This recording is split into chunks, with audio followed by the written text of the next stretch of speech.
In this video, we're going to compute the nth row central and standardized moments of the continuous uniform distribution. First, as a reminder, let x be a continuous random variable with probability density function f, and let g be a function of x. The expected value of g of x is given by the integral here. We will study three kinds of moments: the row moment, the central moment, and the standardized moment. These are the general definitions for any random variable x and for any natural number n. As you can see, all of them involve the calculation of certain expected values. In the case of the continuous uniform distribution, it is characterized by two parameters, a and b, and the probability density function is the function that you can see here, which is 1 over v minus a in the interval ab, and it is 0 outside of this interval.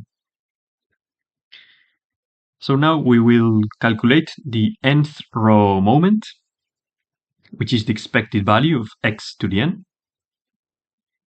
And by definition, this is the integral from negative infinity to infinity of x to the n times the probability density function. But as we know, the probability density function of the uniform distribution is 0 outside of the interval ab. So we can just integrate over the interval ab. And also, the probability density function is constant in this interval. So we can just get the value of the probability density function out of the integral, and we end up with this expression. So this is very easy to integrate because this is just the integral of a polynomial. So we know the value of the integral, we evaluate over the interval ab, and we end up with this expression for the nth row moment. We can use this expression for any natural number n, but in particular, we know that for n equal to 1, this row moment has a special name, which is the mean, and it takes the value a plus b divided by 2.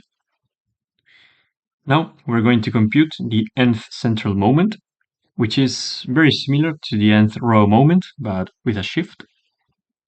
Notice that there is an expected value inside of the expected value, and we know that this expected value of x is the mean, which we calculated before. So we will put it here. And the definition is this integral, which is again very similar to the definition that we saw for the row moments. So we will solve it using similar techniques. We know that we can integrate over the interval ab, since the probability density function is constant in this interval. We get it out of the integral, and this is again a polynomial, so we can integrate this very easily. And after applying Barrow's rule, we get this expression, which we can manipulate a bit. For example, we can get the factor 2 to the power of n plus 1 and put it in the denominator. We can also cancel out a factor b minus a, and we can also take common factor with the remaining b minus a factors. So we end up with this expression.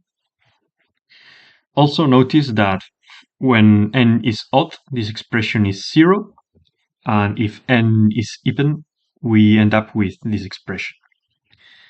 So this is the expression for the nth central moment.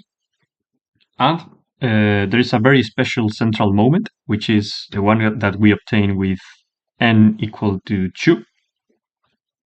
And it's called the variance, which in the case of the uniform distribution is b minus a squared divided by 12. Finally, we're going to compute the nth standardized moment, which is this expression here. As you can see, in the numerator, we have the nth central moment, and in the denominator, we have the variance to the power of n over 2. So actually, we don't need to compute more integrals because we already have everything we need. We substitute and we obtain this expression. And now if we divide both fractions, we obtain this expression here. Notice that we can cancel out the factor b minus a to the n. So actually the nth standardized moment does not depend on a and does not depend on b. And as we did before, if n is odd, this expression is 0, and if n is even, we obtain this expression here. There are also some special standardized moments for certain values of n. In particular, for n equal to 3, we have the so-called skewness, which in the case of the continuous uniform distribution, it is 0. And for n equal to 4, we have the kurtosis, which is, in the case of the continuous uniform distribution, 9/5. There is also another special expression, which is called the excess kurtosis, which is defined as the kurtosis minus 3.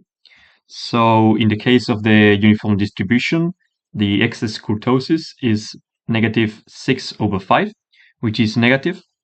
And that's why we say that the continuous uniform distribution is platykurtic.